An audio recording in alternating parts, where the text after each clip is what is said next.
Welcome to Lessons for Life, coming to you live on a Monday night. These are scenes from Paris, I think, but all over France there is violence. There are riots due to the unlawful killing of Nahel M, the 17-year-old, murdered by the police.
So Nahel M, who was shot dead, is of Algerian origin, and a lot of people are bringing up the racial aspect to this tension. Is France a divided nation?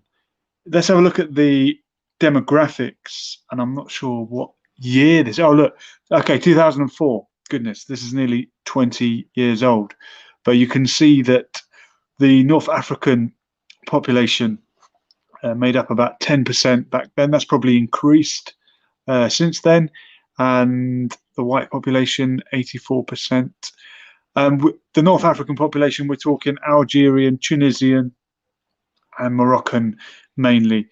The North African countries that France conquered and occupied for many years. They were part of the French Empire. And here's Jacques Chirac, former president, saying, we bled Africa for 4.5 centuries. We looted their raw materials. Then we told lies that the Africans are good for nothing. In the name of religion, we destroyed their culture.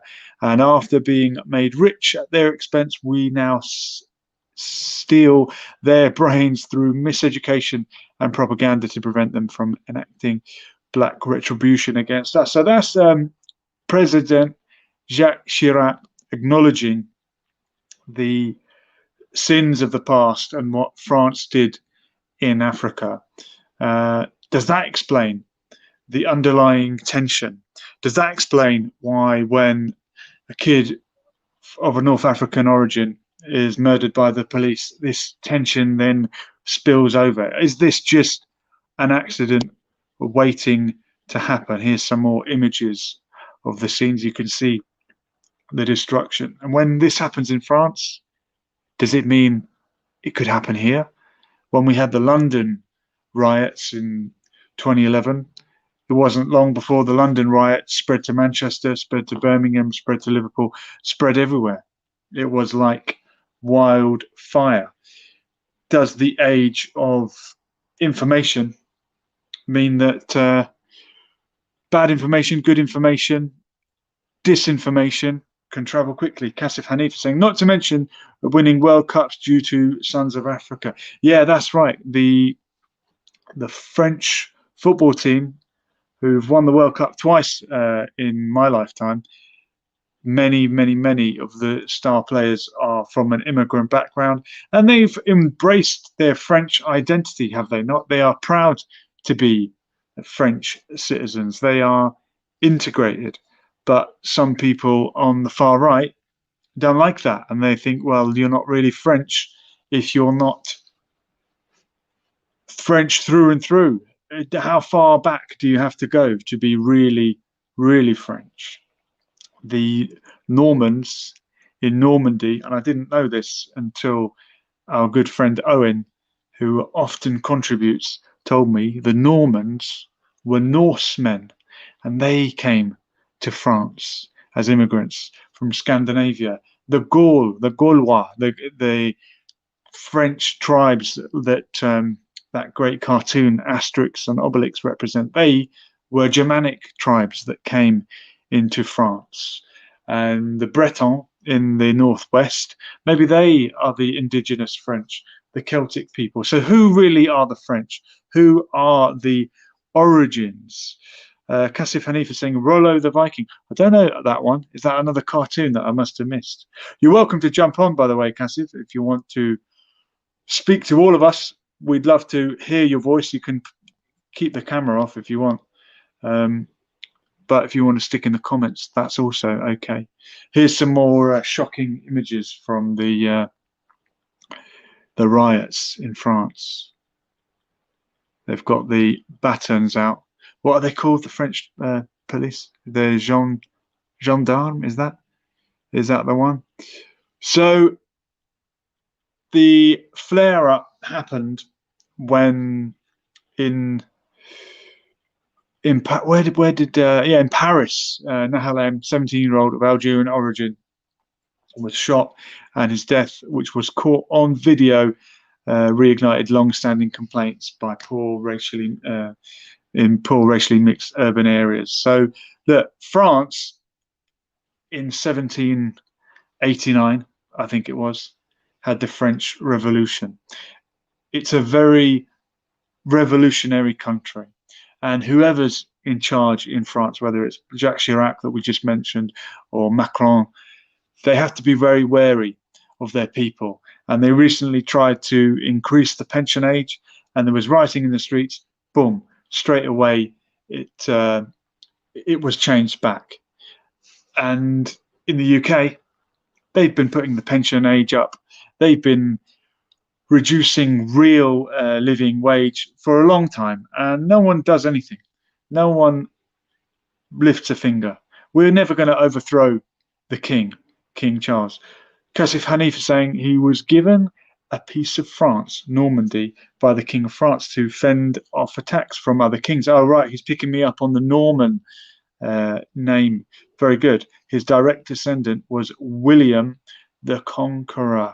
That's why we've got historians watching this channel. I called the channel Lessons for Life, not because I'm going to teach you a lesson, because I'm going to learn the lessons as I go. So that's amazing. Yeah, William the Conqueror, who conquered England, who is English or became the leader of England, and whom many of his descendants are the real English people. He was from France, and his grandparents were from maybe Scandinavia. So how far back do we have to go? These immigrants, these immigrant children, like Nahal M, who was born here, he's French now. France has changed, hasn't it? You're not going to cling to the past and say France has to be a European white country.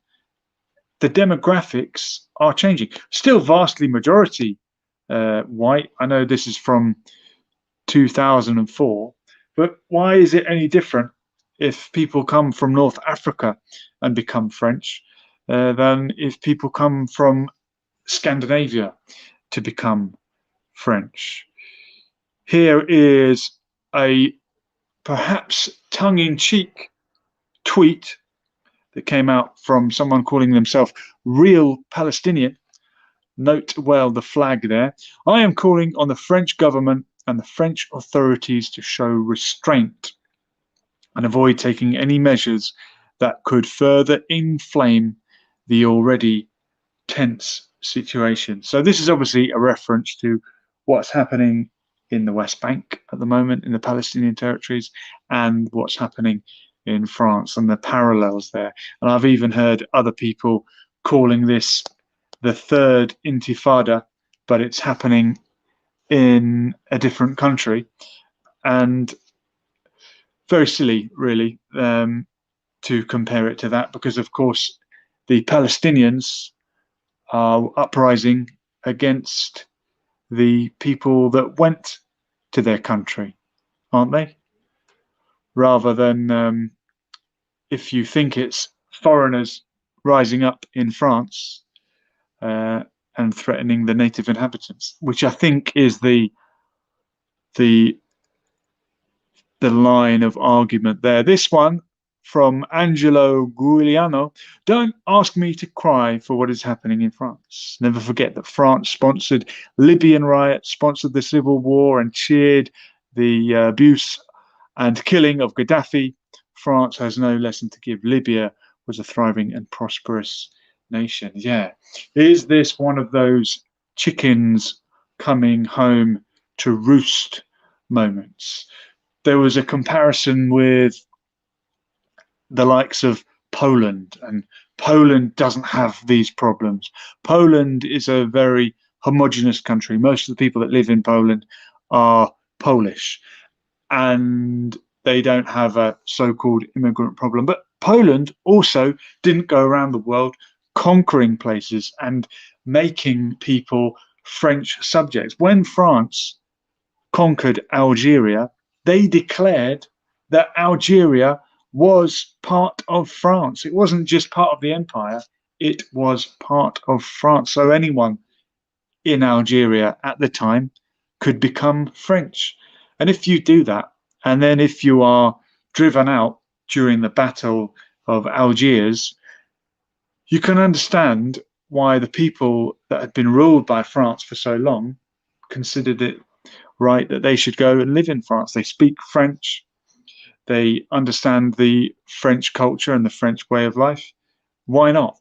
What do you expect? If you go around conquering the world, guess what? The world will come and live with you. If you rule the Caribbean and make it part of the Commonwealth, then when you invite people to come and work for you during the Windrush because you need their labour, you should really treat them with respect once they're here and make sure they've got a passport. French police say we are at war with vermin as they threaten a revolt over rioting. My goodness. Let's have another clip. Let's see some more of this revolting rioting.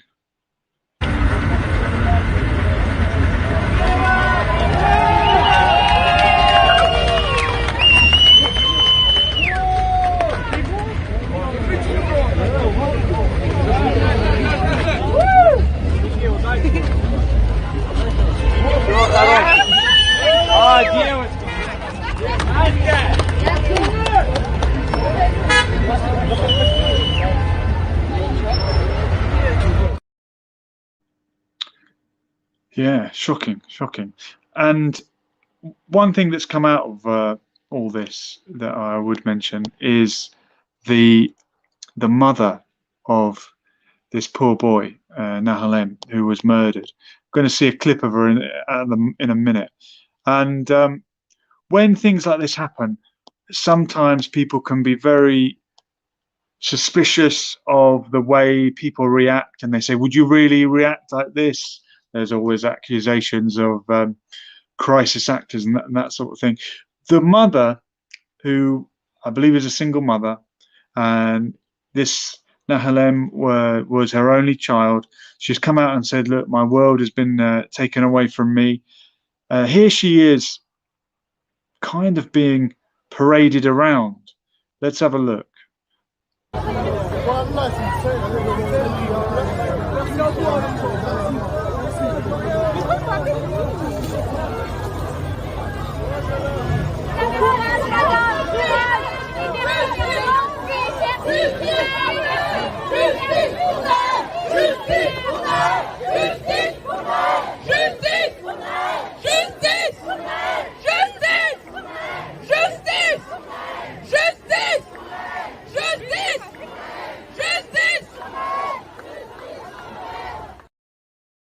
So there she is being paraded around, and some people have come out and said that that's a little bit distasteful.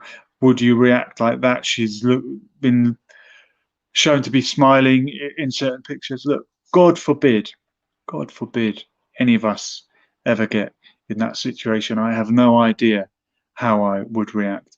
But obviously this has been taken as kind of like a George Floyd moment. And you shouldn't have to go into the history and the background of an individual when something like this happens. If you're shot illegally or if you're shot unjustly, doesn't matter if you're a hooligan, if you're a thug, or if you're the local vicar, because justice should be for everybody. And I've got no idea on the background of this young boy that was killed. All I know is that he didn't need to be shot dead. He was driving illegally. You can drive illegally without being murdered, I would have hoped.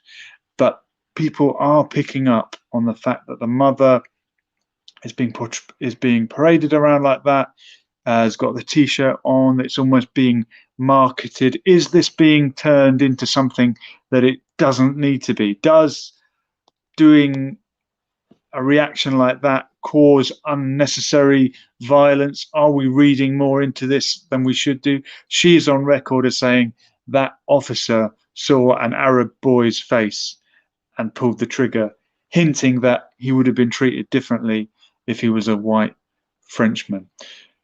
And the truth is, we'll never know, but there is feeling among that community that yes, we are treated as second-class citizens sometimes. Let's have another look at a clip.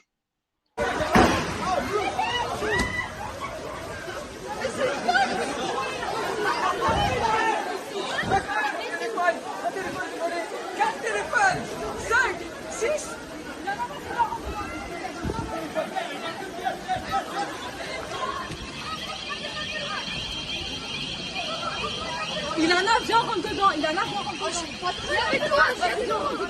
Rentre là.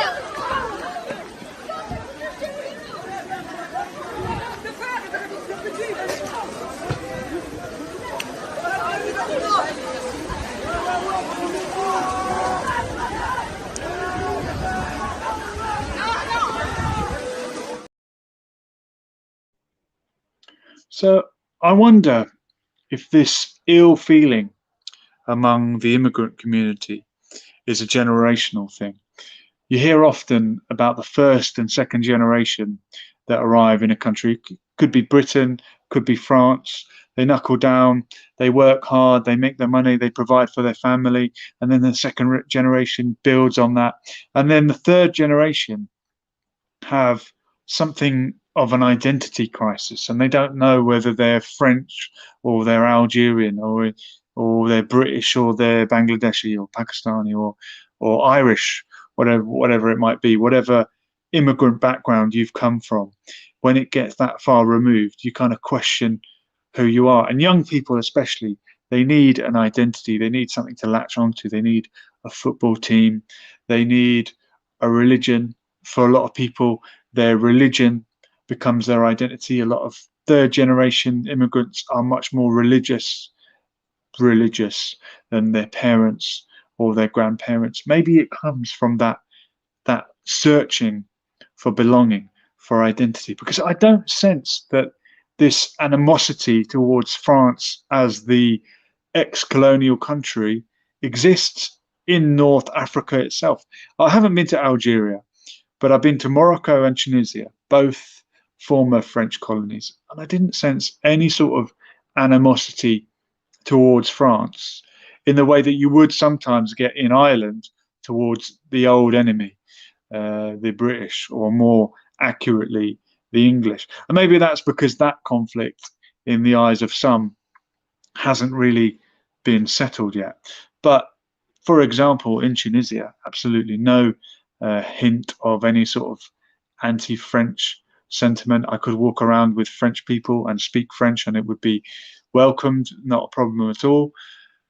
And I think I'm right in saying that Tunisia was the first North African country to win its independence. So I think they at least gained their independence earlier than Algeria.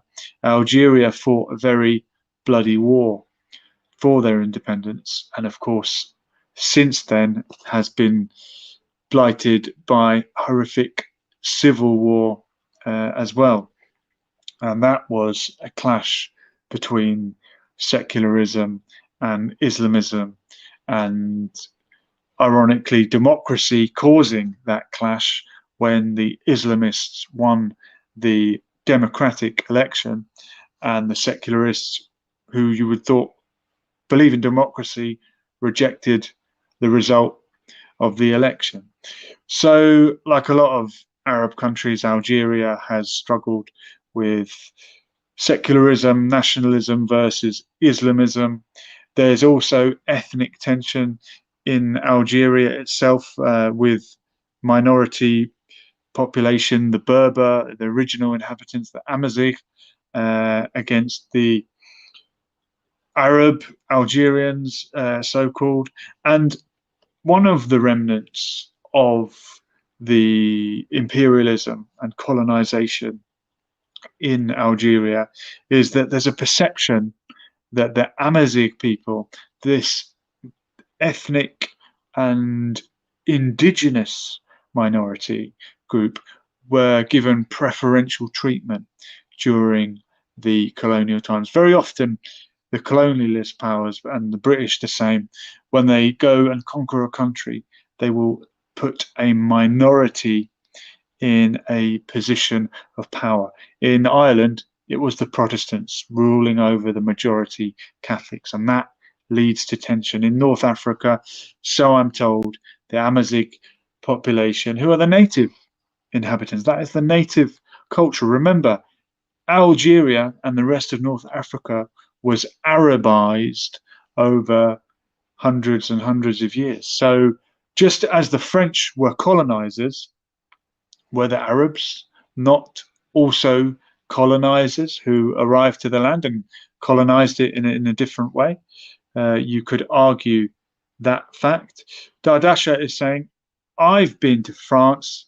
I actually didn't have any issues at all. Well done, Dardasha. That's good.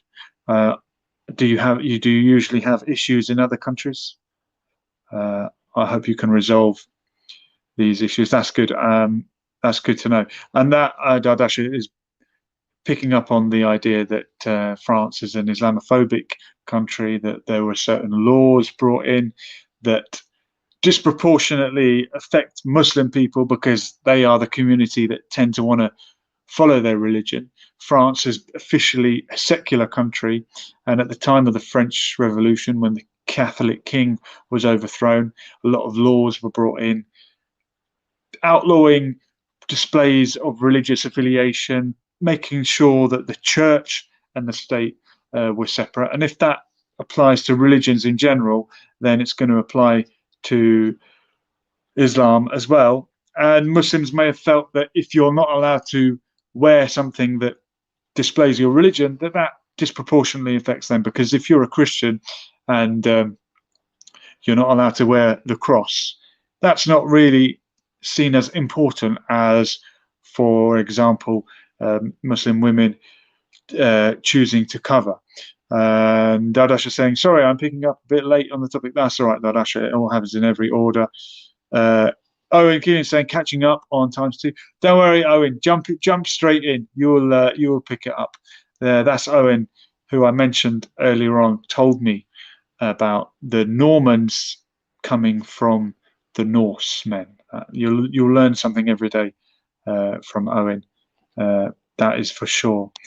So yes, France is a divided nation. There is the demographics. Just to remind you, in 2004, France was 84% white, and there are some people petrified that that percentage may go down. But look, it doesn't matter if you're a Norseman or you're a Breton. I mean, I remember studying a module on European nationalism, and the French language wasn't even spoken throughout France on a national level, something like 200 years ago. It was Provençal in the south. They've got people that speak Catalan. The Bretons I mentioned before, in the Alsace region, they speak German in parts of it. So look, France has always been diverse. The fact that it was diverse among people with a white skin doesn't mean that it wasn't diverse before and won't continue to be so. But I do understand people's desire to preserve the character of a country, and I think taking to the streets and rioting when you're upset, when you're disaffected, there's something very French about that. I think that's something these people may have picked up when they arrived in France. I don't think it's necessarily something that's been imported, but of course, we don't want to see innocent people hurt. We don't want to fight fire with fire. We don't want to destroy a country because of a horrific incident that's happened. And the mother in question, who I put a clip on earlier, has called for people to stop the violence, stop the fighting. And very often that's the way. I know that the drummer Lee Rigby, who was murdered, the soldier who was killed in the streets of South London somewhere, not Lewisham, it'll come to me in a moment, where they have the barracks. His family hate it when the far right put his face on posters or drag his name up to make their argument. They're very much against that. So we don't want to use someone's name in vain to cause all kinds of havoc and destruction. And there's one more picture of what's been going on. Might have one more clip for you. Have we seen this clip? Maybe. These are just sort of very brief highlights. You can see the police being heavy-handed. People are getting barged out the way. And I don't know. I don't think this is entirely an immigrant thing. I'm sure everyone has jumped on this bandwagon. This is the problem with crowd behavior and the diffusion of responsibility. I remember in Men in Black, when he says, people are stupid, a person is sensible, but people are stupid. Once you put people in groups and there's that diffusion of responsibility, you no longer feel responsible for your actions. Little reminder there, please subscribe to the channel. You are going to behave in a way that you would never do ordinarily. You are going to do things that on your own you would never be capable of doing. This is how horrible things happen in the crowd at football matches. And I'm sure that people will have seen this happening, and the kind of person that would never steal something in their life will say, right, well, look, everyone's stealing, I'm just going to go with it. Everyone was doing it. That was the case in the London riots, and that is the case in the French riots. But while this is going on, and remember, there's always a distraction. Whenever the focus is on one thing, there's always something else happening in the background. I know last week we went on and on about the Titan that was under the water for some time, and then 5 people tragically lost their life. That was the focus that week. And while the focus is here on the young people mainly rioting in France, there are protests in Belgium, there are protests in the Netherlands, the Dutch farmers who have been protesting what's happening to them. All that is going on at the same time. Are we just being distracted? Am I guilty of falling for it? Have I fallen for the distraction by focusing only on France? And just to go back to identity and this concept of anti-French feeling, I didn't notice anything in Tunisia. I didn't notice anything in Morocco. And Morocco, very, very, very calm, peaceful country. And I've always said it, the countries that have a king are more peaceful than the countries that have a president. Very sadly, and it shouldn't be the way. And I'm sure that the King of France, King Louis, what was he, 15th, 16th? How many Kings Louis did they have? he might have been brutal, but was France more peaceful back then? Were the French citizens more safe under a king's rule than a president? Because Macron can't keep control of this, and apparently, while all this was happening, he was at an Elton John concert and didn't really react well. So look, we're always looking for someone to blame. The buck has to stop with the president, doesn't it, Macron? If he can't put a stop to it, who can? And were France better off under good old Jacques Chirac? I'll say one thing for Jacques Chirac: he didn't invade Iraq. He refused, and that's when George Bush coined the term "freedom fries," because they didn't want to refer to the French anymore. So French fries became freedom fries. And as guilty as France are in Libya and other places, and in Algeria, in Tunisia, as guilty as they are, they're not as guilty as some other countries. Are they? Like, as imperialist countries go, if you refuse to take part in the coalition of the willing, then that says something for you. I wonder where France are on the whole Ukraine issue at the moment. Surely they are standing with the rest of NATO and are standing with Ukraine, but that's obviously another topic. But anyway, if you want to join me, if you want to get involved, click the link in the description.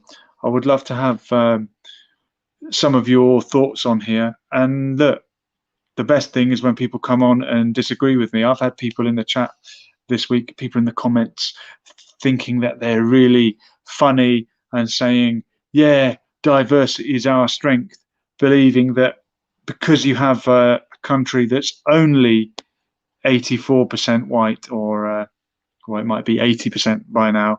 If your country is only 84% white, you end up with scenes like this, rather than if you're like Poland and whiter than white, you don't have any of that. But France is a rich country. If you're a rich country, poor people will want to come and live in your country. And France is a rich country because it exploited its colonies. It made its money in Africa. So you can't explain it. Dardasha saying, I can come in person. Yeah, Dardasha, if you want to be, if you want to join the live, the address is yeah. Come down, get in the car and drive here as quick as you can to the studio, and you can come and have a chat with me. You're welcome. Open invitation. Anybody wants to get on the screen. Kasif Hanif is saying France still does with the African franc. And on the screen, we're going to join Andre. Welcome, Andre. Bonsoir. I know for a fact that you are well versed in the French language.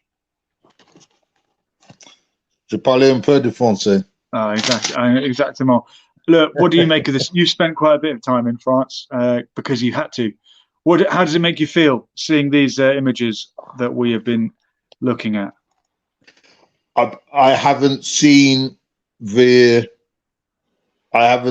all what you've been. I heard a little bit what you were saying just now because I've only just logged on. Well, look, there's a picture on the screen now. France is in chaos. Give me a little breakdown of what you've been saying. So to break it down, 17-year-old shot dead. He's of Algerian origin. His mother has said the French police looked at him, saw an Arab face, and pulled the trigger. She's been paraded around the streets. I'll put that clip on again for you. Some people might say hyping up the crowd. They're shouting justice, justice. I did compare this to a sort of George Floyd moment. She's got the t-shirt on with his name on it. And this is a peaceful protest, absolutely. But has this scenery caused other people to rise up and be violent? That's what I'm asking. Justice.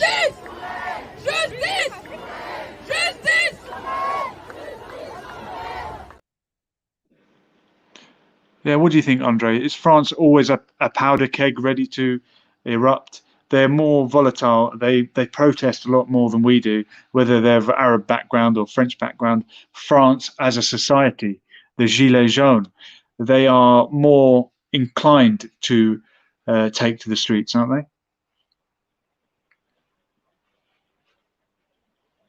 You with me, Andre, or have you frozen? We're going to have another guest in the studio in just a moment. I'm going to get Andre. Andre, if you click on it again, Andre, and you should be back in. Let's see if he's there. Andre, are you there? Possibly. All right, Dardasha coming up. Dardasha in a moment. And if you haven't subscribed to Dardasha's channel yet, let me just click to add Dardasha into the channel. All right. Thank you. Have you watched it so far? Some of it.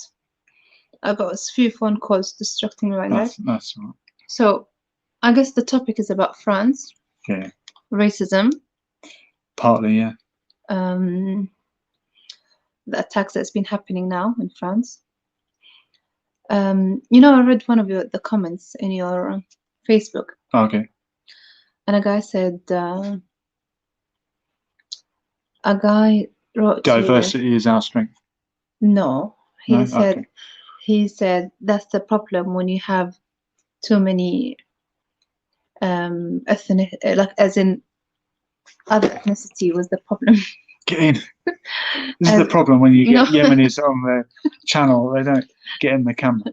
Sorry, you were saying. I was saying that he was quite racist in his comments, saying that's what happens when you Okay, have yeah. diversity. They're blaming the fact that France is a diverse country, and that's why the police shot someone dead. Wouldn't you be angry if your son was killed? Of course, like, look, I don't know who to blame when things like this happen, because how could you, how could you help it? Like, how could you control a situation like this?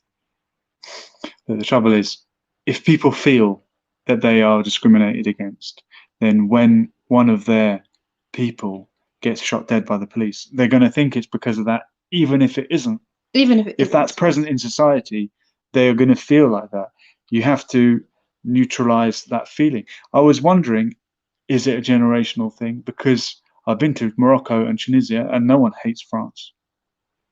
no one hates France. There's a big diversity in France. I have seen a big Algerian community. Like, you'll be surprised.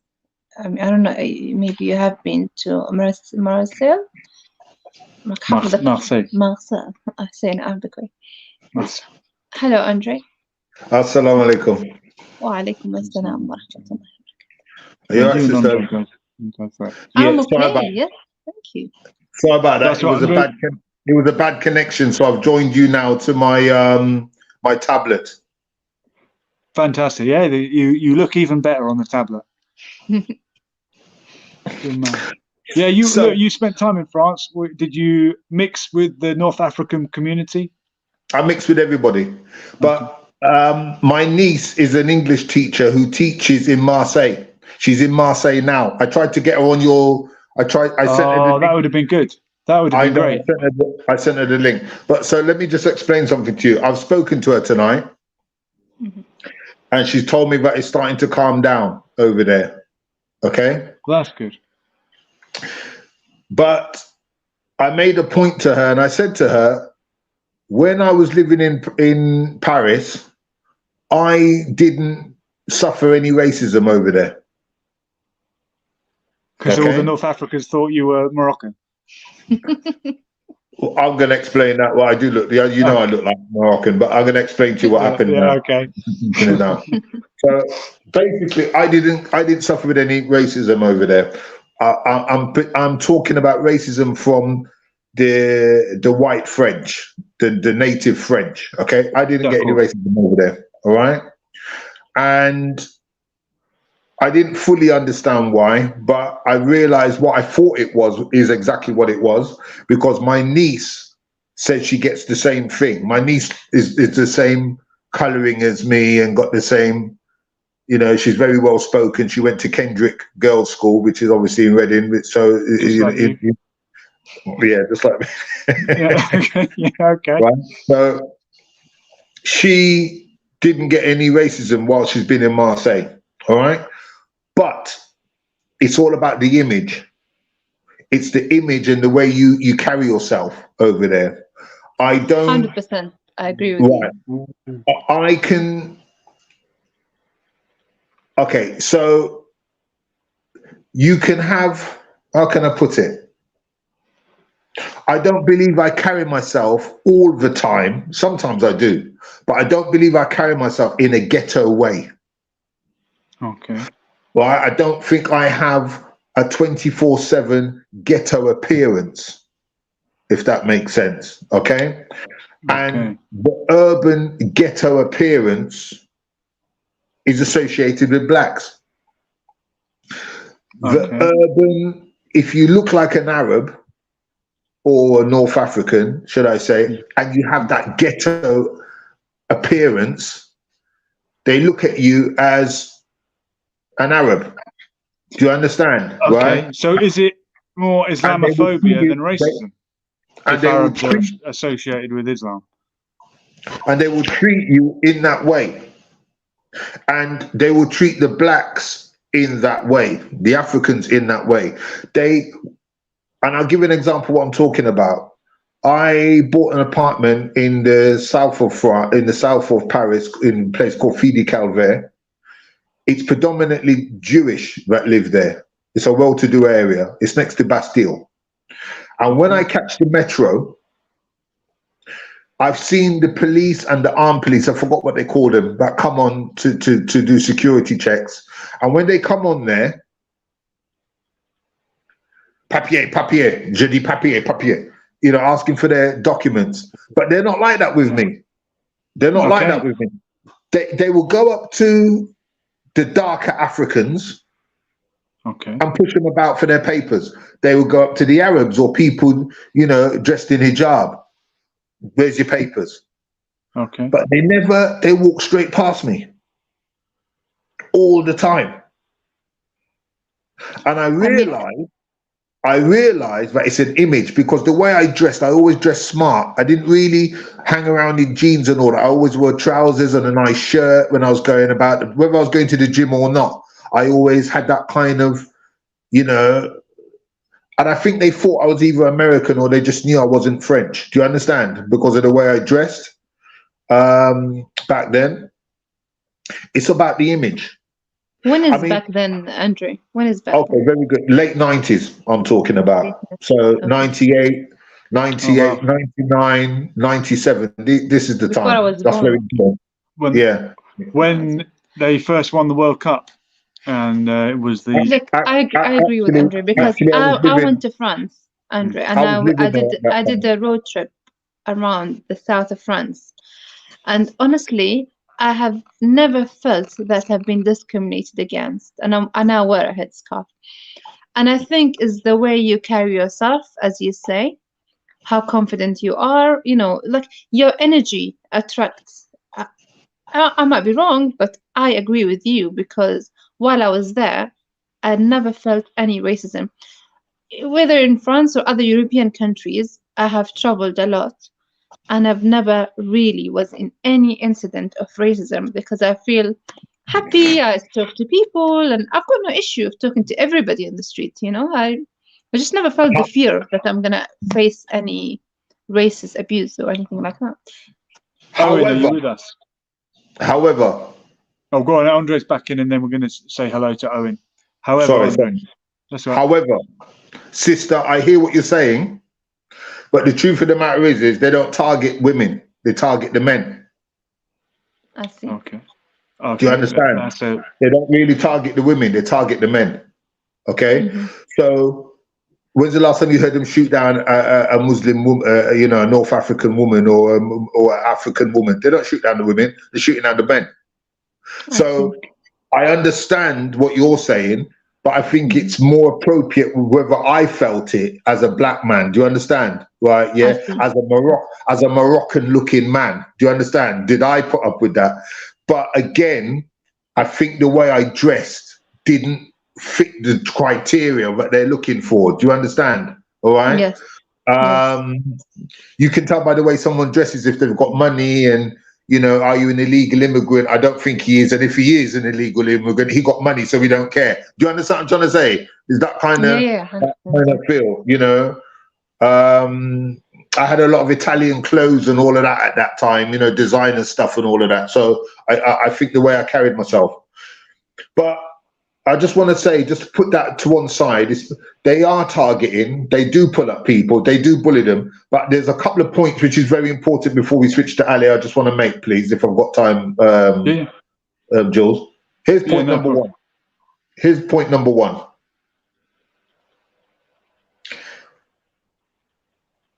Which is relevant to this situation. The next point isn't so much relative to this, but I'll just say this point quickly. From my experience living in Paris and my experience of seeing, speaking to my niece, I would give an intelligent calculation that France has 15% of the police and the military, 15 to 20% of the police and military are from the North African, Arab or black community, are in the actual forces. Okay.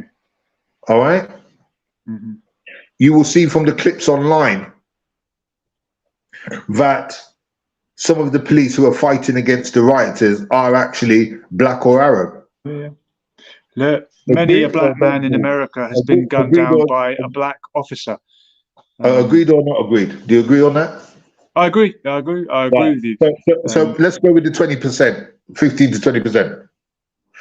I'm telling you now from face-on experience that the 3 or 4 officers I see come on a regular, because they normally travel in groups of 3 and 4, yeah, that were pulling up and asking people for papers on the actual train. At least 1 or 2 of them, at least half or 1 of them, so, you know, 2 out of the 4 or 1 out of the 4 were black. Yeah, the one time, probably representative of the demographic.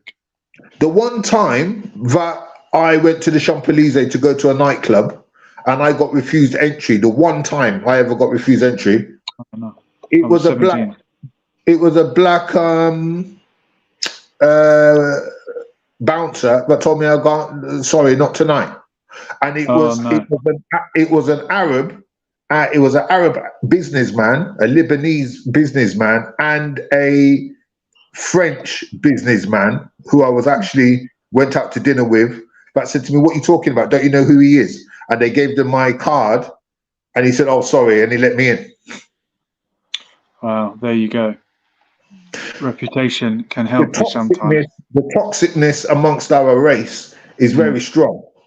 Right, to the point they forget what color they are or where they come from.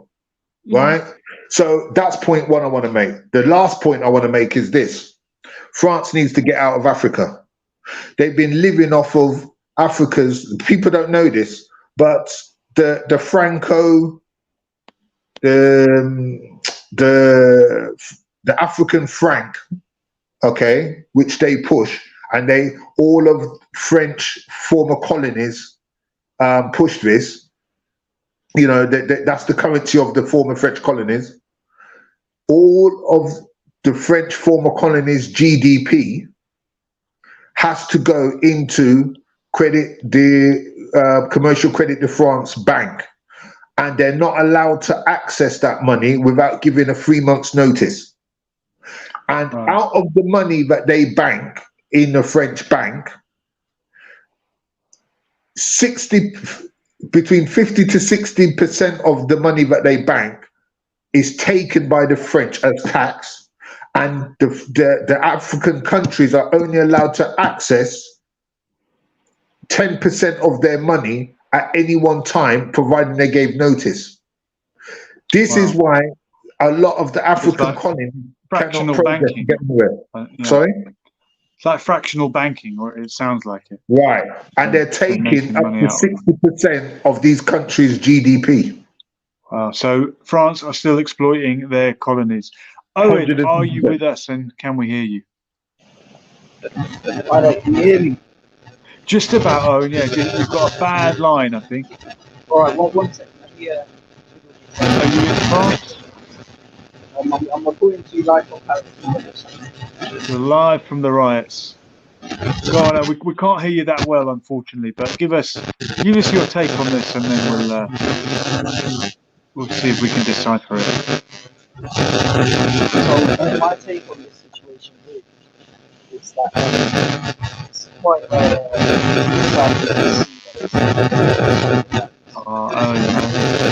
Owen, I'm going to chuck you out. Click on it again, and we'll see if it's any better. But no, that's absolutely inaudible, unfortunately. But Lots of things that he wants to say are not allowed to share. yeah, maybe. Maybe he wanted to mention the war. But Andre, do you think this is going to calm down? Is it who is it you've got in France? Your niece. She's saying that it's evening out. Do you think it's going to come to here, to the UK, as the UK is fearing that it might start here?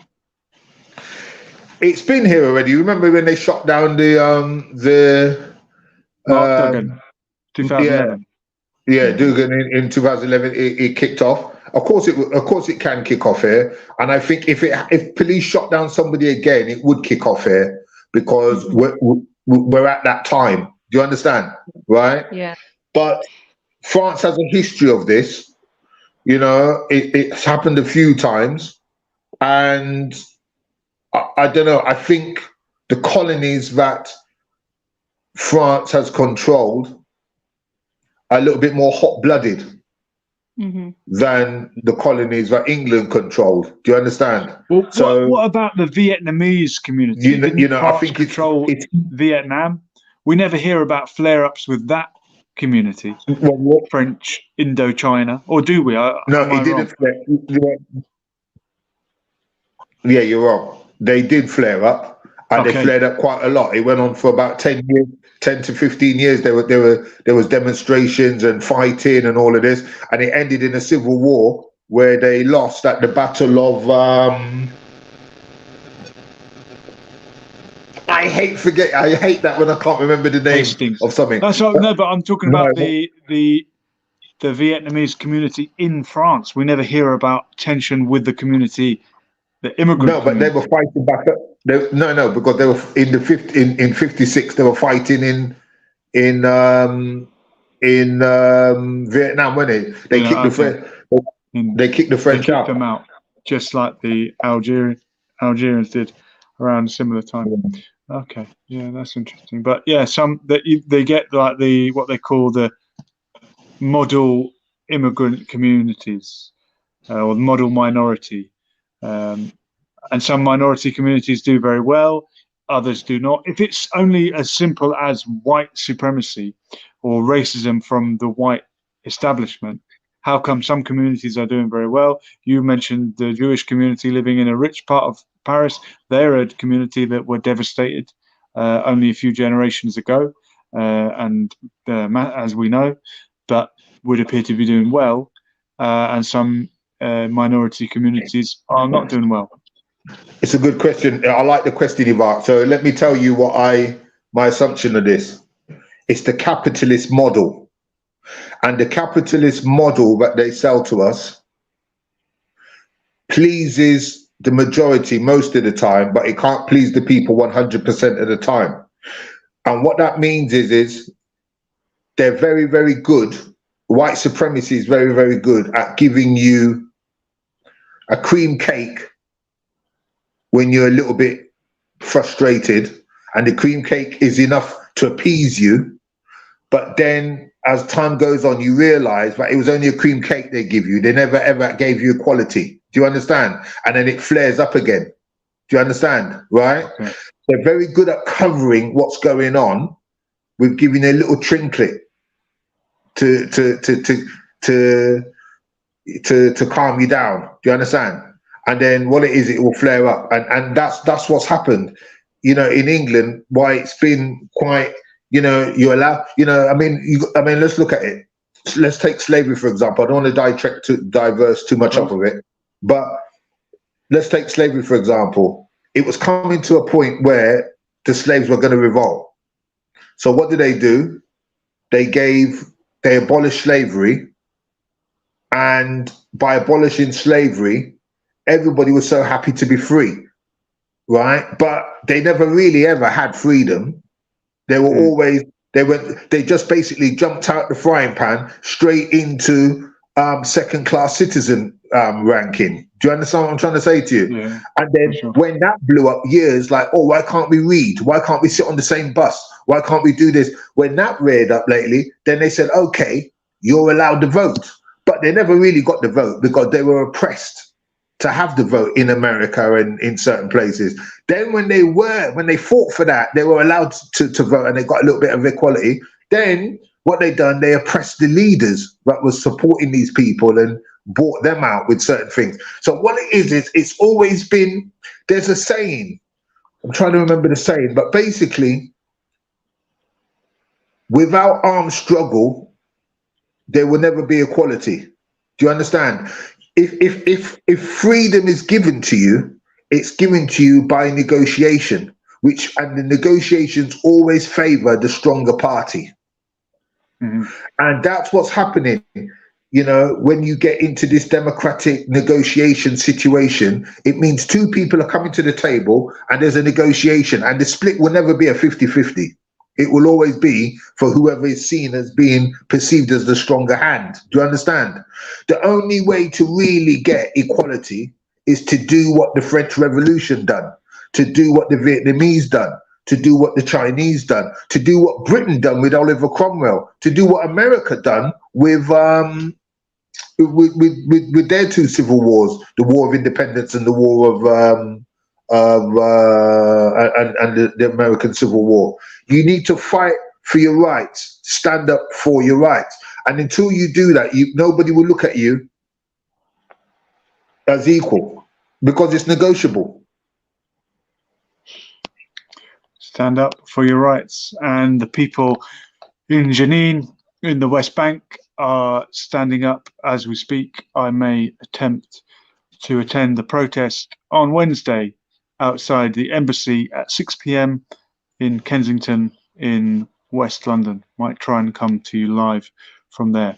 This has been Lessons for Life on a Monday night, coming to you live every Monday from 10 p.m. or thereabouts. Thank you, Andre McIntyre. Thank you, Dardasha, for driving all the way to the studio. See you next time.